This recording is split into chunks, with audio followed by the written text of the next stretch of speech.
السلام علیکم دوستو، اپنا ذوق چینل ملکہ ازابیلا اور حامد بن زہرہ سیریز کی قسط نمبر 3 کے ساتھ آپ کی خدمت میں حاضر ہے۔ دوستو، اس سیریز کی پہلی 2 قسطیں اگر آپ نے نہیں سنی تو اس ویڈیو کی ڈسکرپشن میں لنک دے دیا گیا ہے، آپ کلک کر کے سن سکتے ہیں۔ آگے بڑھنے سے پہلے آپ سے گزارش ہے کہ ہمارے اس چینل کو سبسکرائب کر لیں، شکریہ۔ منصور کی پیدائش کے تیسرے سال محمد بن عبد الرحمن جنوب کے محاذ پر جا چکا تھا اور اسے مالکا کے مشرق میں چند ساحلی مقامات کی حفاظت سونپی گئی تھی۔ ایک دن آمنہ کو یہ اطلاع ملی کہ وہ زخمی ہو چکا ہے اور اسے ساحل سے چند میل دور ایک قلعے میں پہنچا دیا گیا ہے۔ یہ خبر ملتے ہی آمنہ نے اپنے باپ حامد بن زہرہ کو یہ خبر بھیجی کہ میں منصور کو جعفر اور زبیدہ کی حفاظت میں چھوڑ کر اپنے شوہر کے پاس جا رہی ہوں۔ عاتکہ اور اس کی ماں عمارہ بھی منصور کا خیال رکھیں گے، تاہم آپ سعید کو بھی چند دن کے لیے یہاں بھیج دیں۔ میں منصور کے باپ کی حالت کے متعلق اطمینان کرتے ہی واپس آ جاؤں گی۔ منصور کے چچا ہاشم نے بستی سے 4 سوار آمنہ کے ساتھ روانہ کر دیے اور انہوں نے چند دن بعد واپس آ کر یہ اطلاع دی کہ محمد بن عبد الرحمن کی حالت زیادہ تشویشناک تو نہیں ہے، البتہ اس کے زخم ایسے ہے کہ وہ 2-3 ہفتے بعد چلنے پھرنے کے قابل ہو سکے گا۔ عاتکہ اور اس کی ماں صبح و شام آمنہ کے گھر جایا کرتی تھیں۔ جب 1 ماہ تک محمد بن عبد الرحمن اور اس کی بیوی آمنہ کے بارے میں کوئی اطلاع نہ ملی تو ہاشم نے اپنی بستی سے اپنا نوکر روانہ کر دیا، لیکن اس کی روانگی کے تیسرے دن اس بستی کا ایک مجاہد جنوبی محاذ سے واپس آیا اور اس نے گاؤں کے لوگوں کے سامنے محمد بن عبد الرحمن اور اس کی بیوی کی شہادت کے واقعات بیان کرتے ہوئے کہا۔ عیسائیوں نے ساحلی علاقے پر قبضہ کرنے کے بعد پہاڑی قلعے پر کئی حملے کیے، لیکن انہیں کامیابی نہ ہوئی۔ محمد بن عبد الرحمن نے روبہ صحت ہوتے ہی قلعے کے لشکر کی کمان سنبھال لی تھی اور جوابی حملے کر کے دشمن کو ساحل کی طرف سمٹنے پر مجبور تو کر دیا تھا، لیکن اس عرصہ میں دشمن مالکا پر حملہ کرنے کے لیے مزید افواج ساحل پر اتار چکا تھا۔ ایک لشکر ساحلی علاقے کے ساتھ ساتھ مشرق اور دوسرا مغرب کی طرف پیش قدمی کر رہا تھا۔ اس کے علاوہ سواروں کے دستے بھی مالکا کی طرف پیش قدمی کر رہے تھے، چنانچہ مالکا کے سپہ سالار کو آس پاس کی چوکیاں خالی کرانی پڑیں اور اس نے محمد بن عبد الرحمن کو یہ حکم دیا کہ وہ باقاعدہ فوج کے ساتھ مالکا پہنچ جائے اور قلعے کی حفاظت مقامی قبائل کے رضاکاروں کو سونپ دے۔ قلعے کے اندر 300 سپاہی اور 40 عورتیں موجود تھیں۔ محمد بن عبد الرحمن نے غروب آفتاب کے بعد انہیں تیاری کا حکم دیا اور عشاء کی نماز کے بعد ہم لوگ مالکا کا رخ کر رہے تھے۔ ساحل کے کشادہ اور ہموار راستے پر سفر کرنے میں دشمن کے حملے کا خطرہ تھا، اس لیے ہم نے پہاڑ کا طویل اور دشوار گزار راستہ اختیار کیا۔ رات کے پچھلے پہر ہم ایک تنگ گھاٹی عبور کر رہے تھے کہ اچانک دائیں ہاتھ کی پہاڑی سے تیروں اور پتھروں کی بارش ہونے لگی۔ دیکھتے ہی دیکھتے ہمارے کئی آدمی شہید ہو گئے اور کئی زخمی ہو گئے، کئی سوار گھوڑوں سمیت سڑک کی دوسری طرف کھڈ میں جا گرے۔ محمد بن عبد الرحمن پوری قوت سے چلا رہا تھا کہ پیدل دستے پہاڑی پر قبضہ کر لیں اور سوار عورتوں اور بچوں کے ساتھ سفر جاری رکھیں، لیکن رات کی وحشتناک تاریکی میں عورتوں، بچوں اور زخمیوں کی چیخ و پکار کے باعث اس کی آواز بے اثر ثابت ہوئی۔ خوش قسمتی سے پیچھے آنے والے سپاہیوں نے، جو تیروں اور پتھروں کی زد سے محفوظ تھے، اپنی ذمہ داری محسوس کرتے ہوئے پہاڑی پر چڑھ گئے۔ رات کی تاریکی میں دشمن کو تلاش کرنا آسان تو نہ تھا، لیکن جب حملہ آوروں کو اپنے عقب میں اللہ اکبر کے نعرے سنائی دینے لگے تو وہ بھاگ نکلے۔ رات کی تاریکی میں ہمیں زخمیوں اور شہیدوں کی صحیح تعداد تو معلوم نہ ہو سکی۔ خاوند اپنی بیویوں کو، بچے اپنے والدین کو اور سپاہی اپنے سالاروں کو آوازیں دے رہے تھے، لیکن محمد بن عبد الرحمن کا کوئی پتہ نہ تھا۔ ہمارا خیال تھا کہ عورتوں اور بچوں کی حفاظت کرنے والے سواروں کے ساتھ وہ آگے جا چکا ہے۔ جب سالار نے ایک سوار کو حکم دیا کہ تم آگے جانے والوں کا پتہ لگاؤ، اگر سالار ان کے ساتھ ہو تو اسے مشورہ دو کہ ہمارے لیے رات کے تیسرے پہر آگے بڑھنے کی بجائے پہاڑی پر رات گزارنا بہتر ہوگا۔ پھر اس نے چند آدمیوں کو حکم دیا کہ وہ آس پاس کی بستیوں کے لوگوں کو مدد کے لیے بلا لیں۔ تھوڑی دیر بعد آگے جانے والے سوار عورتوں اور بچوں کے ساتھ واپس آ گئے۔ ان کی زبانی معلوم ہوا کہ 2 میل آگے نالے کا پل ٹوٹا ہوا تھا اور چند سوار بے خبری کی حالت میں نیچے گر گئے تھے، تاہم محمد بن عبد الرحمن اور اس کی بیوی کا کوئی پتہ نہ تھا۔ پل پھٹنے سے پہلے آس پاس کی بستیوں سے سینکڑوں آدمی وہاں پہنچ گئے۔ مشعلوں کی روشنی میں شہیدوں کی لاشوں اور زخمیوں کو تلاش کیا گیا۔ चंद आदमी मशाले लेकर खड्ड में उतर गए और चंद नाले की दूसरी तरफ भागे। खड्ड में कोई 40 लाशें बिखरी हुई पड़ी थी और आमना की लाश उसके घोड़े की लाश के नीचे दबी हुई पड़ी थी। मोहम्मद बिन अब्दुर्रहमान वहां भी नहीं था। नाले में से 11 लाशें बरामद हुई। वहां 5 जख्मी भी पड़े हुए थे, लेकिन मोहम्मद बिन अब्दुर्रहमान वहां भी नहीं था। फिर सुबह हुई तो एक सिपाही ने एक टीले की चोटी से आवाज दी, इधर आओ, मोहम्मद बिन अब्दुर्रहमान यहाँ है। हम भागते हुए वहां पहुंचे। मोहम्मद बिन अब्दुर्रहमान की लाश टीले के दूसरी तरफ पड़ी हुई थी और उसके गिर्द 2 मुसलमान और 5 नसरानी सिपाहियों की लाशें भी पड़ी हुई थीं। एक नसरानी उससे चंद कदम दूर दम तोड़ रहा था। मोहम्मद बिन अब्दुर्रहमान के जिस्म पर 15 जख्म थे और तलवार अभी तक उसके हाथ में थी। नायब सालार ने अपनी कुब्बा उतार कर उसके ऊपर डाल दी और फिर हमारी तरफ मुतवज्जे होकर कहा, मैं आज खुदा और उसके बंदों के सामने शर्मसार हूँ। मुझे ये नहीं सोचना चाहिए था कि मोहम्मद बिन अब्दुर्रहमान किसी खतरे से भाग सकता है। मैं तो अभी तक यही समझ रहा था कि हमला आवर हमारे पीछे आने वाले साथियों के नारे सुनकर भाग गए थे। ऐसे लोगों की रफाकत में जीना और मरना एक शहादत है। इसकी बीवी की लाश यहाँ पहुँचा दो। नायब सालार को मालूम था कि हम एक ही बस्ती के रहने वाले हैं, चुनांचा उसने मुझे हुक्म दिया कि तुम फौरन रवाना हो जाओ। अपने सालार की तलवार उनके घर पहुंचा दो। हामिद बिन जोहरा और सईद को जब आमना और उसके शोहर की शहादत की खबर मिली तो बस्ती में पहुंच गए। हामिद बिन जोहरा चंद दिन वहां रहकर वापस चला गया। वो अपने नवासे मंसूर को भी अपने साथ ले जाना चाहता था, लेकिन अतका की माँ अमारा ने उसकी परवरिश अपने जिम्मे ले ली। मोहम्मद बिन अब्दुर्रहमान के खेतों और बागात की निगरानी और घर की हिफाजत जाफर के सुपुर्द थी। उसकी बीवी जुबैदा मंसूर का जी बहलाने के लिए अम्मारा के घर चली जाती थी और कभी उसे अपने साथ ले आती थी। अम्मारा उसे मुस्तकिल तौर पर अपने पास रखना चाहती थी और उसने जाफर को भी अपने नौकरों के साथ रहने की दावत दी थी, लेकिन उन्होंने ये कहा था कि हम अपने आका का घर गैर आबाद नहीं होने देंगे। यही हालत सईद की थी। वो अतका और उसकी माँ के इसरार के बावजूद चंद दिन से ज्यादा उनके घर न ठहर सका, तहम वो अपने भांजे को देखने के लिए दिन में 1-2 बार उनके घर जरूर आता था।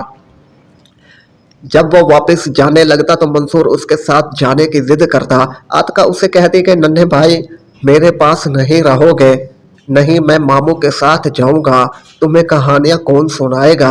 मामू जान सुनाएंगे। सईद उसे कंधे पर बिठाकर चल पड़ता, लेकिन अपने घर पहुंचते ही उसे आतका की याद सताने लगती और वो थोड़ी देर बाद उसे वापस ले आता। लो आतका, संभालो इसे। वो पूछती, क्यों मंसूर, मामू से लड़ाई हो गई है? हाँ, वो मुंह बसोर कर जवाब देता, मामू कहानी नहीं सुनाता और मैं मामू से कहानी नहीं सुनूंगा।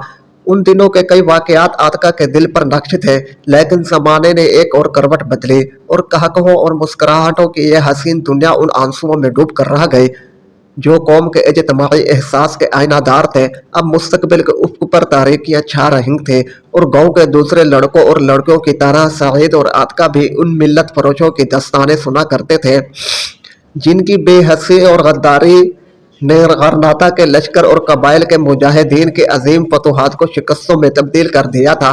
फिर आलाम मसाइब का वो दौर शुरू हुआ जब गरनाता के गिर्द फर्टिनैंड का घेरा बतदरीज तंग होता जा रहा था। आतका के बाप नसीर बिन अब्दुल मलिक को, जो कई मैदानों में दाद शुजाअत दे चुका था, उस बस्ती के शुमाल में कोई 5 मील दूर एक किले और उसके दाएं बाएं उन चौकियों की कमान मिल चुकी थी जिनका मकसद सीरा वादा और अल फुजारा की जानिब से गरनाता के लिए रस्द कमक के रास्ते महफूज रखना था। नसीर को ये अहम जिम्मेदारी दिए जाने की एक वजह यह भी थी कि वो इस इलाके के एक बाअसर खानदान से ताल्लुक रखता था और खतरे के वक्त अपने जाती असर और रसूख के बाज़ आस पास की बस्तियों से हजारों रजाकारों को बाकायदा फौज की मदद के लिए बुला सकता था। आतका के बाप ने नई जिम्मेदारी कबूल करते ही पहाड़ी कबाइल में जज्बा जिहाद पैदा करने के लिए हामिद बिन जोहरा की खिदमत की जरूरत महसूस की। चुनांचे वो गरनाता के सिपह सालार की खिदमत में हाजिर हुआ और यह दरख्वास्त की कि अगर हामिद बिन जोहरा गरनाता की बजाय हमारे गांव को अपना मरकज बना ले तो सीरा वादा तक तमाम पहाड़ी कबाइल उनकी आवाज पर लब्बैक कहेंगे। जब हमारा गांव रजाकारों का ठिकाना बन जाएगा तो गरनाता के रास्ते की चौकियों का उकुब ज्यादा महफूज हो जाएगा। हामिद बिन जोहरा वैसे भी मुजाहिदीन का हौसला बढ़ाने के लिए गांव गांव फिरा करता था। उसके लिए सिपा सालार का एक इशारा भी काफी था। चुनांचा वो गरनाता छोड़कर गांव में आ गया। गांव में चचा हाशिम हामिद बिन जोहरा का बेहतरीन मुआविन साबित हुआ। आतका के बाप की तरह वो भी हामिद बिन जोहरा को बरसों से जानता था। उसके बड़े बेटों ने फौज में शामिल होने से पहले दीन की तालीम उसी से हासिल की थी। गरनाता में क़ियाम के दौरान उसने खुद भी कई बार हामिद बिन जोहरा की रूह परवर तकरीरें सुनी थी। इसलिए जब उसने अपने भाई से ये सुना कि हामिद गरनाता छोड़कर उसके गांव में आ रहा है तो उसकी खुशी का कोई ठिकाना बाकी न रहा। उसने अपने इलाके के सरकुर्दा लोगों को ये पैगाम भेजा कि वो नदी के पार उस मर्द मुजाहिद का इस्तकबाल करने के लिए जमा हो जाए। फिर आतका तसव्वुर की निगाहों से वो रूह परवर नज़ारा देख रही थी जब हजारों आदमी एक वालिहाना खुशी के साथ हामिद बिन जोहरा का इस्तकबाल कर रहे थे। थोड़ी देर बाद वो उसकी माँ और अम्मारा उसकी चाची और गांव की दूसरी औरतें मकान की ड्योढ़ी के करीब मेहमान खाने की छत से हामिद की आमद का मंजर देख रही थी। हाशिम ने उसके घोड़े की बाग पकड़ रखी थी और लोगों का हजूम उनके पीछे पीछे आ रहा था। जुलूस का रुख खड़ के दूसरे किनारे मोहम्मद बिन अब्दुल रहमान के घर की बजाय हाशिम के घर की तरफ था। फिर वो ड्योढ़ी के सामने रुके। हामिद घोड़े से उतरकर दाईं तरफ एक छोटे से टीले पर चढ़ा और वो उसकी रूह परवर तकरीर सुन रही थी। उसकी तकरीर में एक जादू था और हाजरीन में से कोई ऐसा ना था जिसकी आंखों में आंसू ना थे।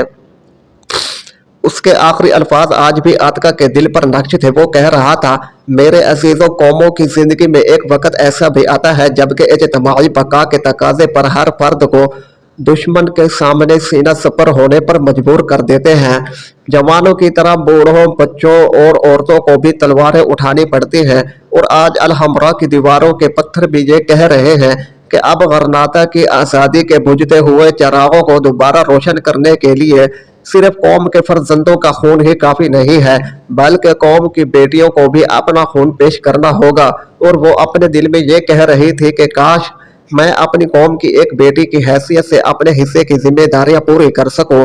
और जब 2 दिन बाद उसका बाप नसीर थोड़ी देर के लिए घर आया तो उसने कहा था, अब्बा जान, हामिद बिन जोहरा कहते थे कि आज कौम के हर फर्द को सिपाहियाना तरबियत की जरूरत है। हाँ बेटी, हम बहुत ज्यादा नाजुक हालात का मुकाबला कर रहे हैं और मुझे इस बात की खुशी है कि मेरी बेटी सवारी और तीरंदाजी सीख चुकी है। लेकिन अब्बा जान, मैं इससे बहुत ज्यादा सीखना चाहती हूँ। तुम क्या सीखना चाहती हो बेटी? मैं जिहाद का अमली तजर्बा हासिल करना चाहती हूँ। आप मुझे किले में अपने साथ क्यों नहीं ले चलते? वहाँ मुझे उस्ताद भी मिल सकते हैं। तुम्हारा किला, तुम्हारा ये घर है बेटी। और खुदा ना खासा अगर कोई बुरा वक्त आ जाए तो मुझे यकीन है कि तुम अपनी हिफाजत खुद कर सकोगी। लेकिन इंशाअल्लाह अज़्ज़ व जल ऐसा वक्त तो नहीं आएगा। और तुम्हें सईद से बेहतर उस्ताद कौन मिल सकता है? मैंने रजाकारों के साथ उसे तीर अंदाजी की मशक करते देखा है। वो तैग जनी में भी काफी महारत हासिल कर चुका है। वो अपनी उम्र के लिहाज से 2 साल अभी और फौज में भर्ती नहीं हो सकता। और मैं उससे कहूँगा कि जब तक वो यहाँ है बाकायदा तुम्हें वक़्त दिया करे। उमैर भी अब फारिग तहसील हो चुका है। वो कल यहाँ पहुँच जाएगा और 3 हफ्ते तक घर रहेगा। तुम उससे भी बहुत कुछ सीख सकती हो। अब्बा जान, वो तो मुझे सईद के साथ सवारी करने से भी मना किया करता था। एक दिन मैं सहन में तीर अंदाजी की मशक कर रही थी तो उसने मेरी कमान भी तोड़ डाली थी। बाप मुस्कुराया। वो थोड़ा सा बेवकूफ़ है, बहुत ज्यादा बेवकूफ़ है अब्बा जान। वो अम्मी जान से कहता था कि आपने आतका को बिगाड़ दिया है। एक दिन उसने सईद के मुंह पर थप्पड़ भी मार दिया था। उसके बाप ने कहा, सईद उससे उम्र में छोटा तो जरूर है, लेकिन ये मुमकिन ही नहीं हो सकता कि हामिद बिन जोहरा का बेटा उससे थप्पड़ खाकर खामोश रहे। अब्बा जान, सईद ने भी उसे धक्का देकर नदी में गिरा दिया था। बेटी, ये बचपन की बातें होंगी, अब वो काफी समझदार हो चुका है। नहीं अब्बा जान, गरनाता में रहकर वो ज्यादा बेवकूफ हो गया है। कहता है कि मैं बड़ा होकर सिपा सालार बनूंगा। ये तो कोई बुरी बात नहीं बेटी, लेकिन वो ये भी तो कहता था कि जब मैं सिपा सलार बनूंगा तो सईद को गधे पर बिठाकर सवार करके सारे शहर में फिराऊंगा। उसका बाप हंस पड़ा। वो तुम्हें चिढ़ाता होगा बेटी। अमारा ने कहा, आतका के लिए तालीम जारी रखना भी जरूरी है। मेरा ख्याल है कि मैं इसे हामिद के घर भेज दिया करूं। नसीर ने जवाब दिया, अगर वो थोड़ा बहुत वक्त निकाल सके तो ये हमारी बेटी की खुशकिस्मती होगी। लेकिन यहाँ उनके काम की नौयत ही ऐसी है कि उन्हें आमतौर पर घर से ज्यादा बाहर रहना पड़ेगा। ताहम मैं आज ही उनसे दरख्वास्त करूंगा کہ جب انہیں فرصت ملے تو وہ عاتقہ کو بلا لیا کرے۔ ویسے ان کو میری سفارش کی ضرورت تو نہیں ہے۔ حامد بن زہرہ میری بیٹی سے بہت پیار کرتے ہیں۔ اس کے بعد جب حامد بن زہرہ گاؤں پہ ہوتا تھا تو عاتقہ کے لیے تھوڑا بہت وقت نکال لیتا، اور وہ دورے پر روانہ ہوتا تو پڑھنے کے لیے اسے کتابیں دے جاتا۔ سعید بلا ناغہ اسے تیر اندازی اور تیغ زنی سکھایا کرتا تھا، لیکن ان کی رفاقت کا یہ نیا دور بھی بہت مختصر تھا۔ دوستو جاری ہے بقیہ، آپ انشاءاللہ اگلی ویڈیو میں ملاحظہ کریں کہ مزید اس طرح کی ویڈیوز کے لیے ہمارے اس چینل کو سبسکرائب کر لیں۔ شکریہ۔